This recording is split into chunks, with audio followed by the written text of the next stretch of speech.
Greetings, everyone. Welcome back to r.groundchurch. I pray that as you hear this word today, that not only it will be a confirmation to you, but really that you take it, that you run with it. And God is saying this to you: receive the vision. Receive the vision. Many of you have received. That means that God has placed within you very specific visions. And some of these things seem so big, it looks as if there's no way that possibly could happen. And there are even things that God has been speaking to you that you feel like, God, is there any way that this is even from you? Because it seems like in your own strength and power and might, there's absolutely no way this could even happen. Well, God is saying to you today, receive what you have been seeing. Receive it. But I want you to pay attention to this. When God gives us a divine vision, it will follow a divine instruction. A divine vision always follows a divine instruction. Now, that doesn't always mean that divine instruction will come in the timing that you think that it should. And just like right now, okay, as I'm recording this, I'm standing outside. We live right in front of railroad tracks, okay? And sometimes that produces a lot of excess noise. This is what God wants you to be careful of, to be aware of, and to be mindful of. Make sure that excess noise does not drown out the voice of God, that divine instruction attached to that divine vision in your life.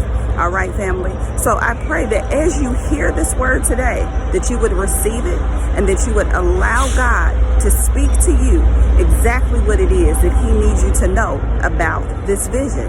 And also this, remember, the vision is for an appointed time. The vision is for an appointed time. There are times in your life when you receive visions and you think, well, God, it hasn't happened yet. It's been a year. It's been 2 years. It's been 5 years. It's been 10 years since I first saw that vision. It can be so big that it takes the necessary components, connections, as well as divine timing for it to happen. So you have to trust God's process. Now, this is the thing I also want you to keep in mind.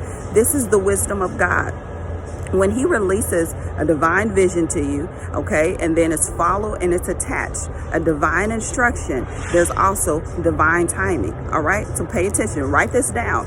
Divine visions, okay, will have a divine instruction attached to it, and there will be divine timing. All right, these three things for it to actually be released and manifested in your life. So if God gave you something huge, He gave you a big vision, He gave you a big dream, and you haven't seen it come to pass, continue to allow it to develop and form within you, because it was a seed planted within you, and it has to develop, it has to grow so that it is so that it reaches its full maturity, so that it can actually come to pass. Now, this is the other thing, last important thing.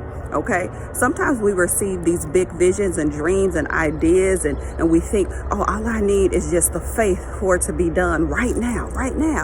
Is it the divine timing for it? Okay, so that last part, is it the divine timing for it? All right, so I pray that you really hear this. Again, don't allow all of the clutter, all of the noise to make you forget what God has spoken to you, what He has shown you, and what is the vision that God is saying to you today.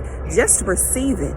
First, just receive it, and then allow everything else to come to pass in God's, not yours, okay? In God's divine timing. All right, family, I love you. Be blessed, be encouraged by this word, and I'll talk to you soon. Bye-bye.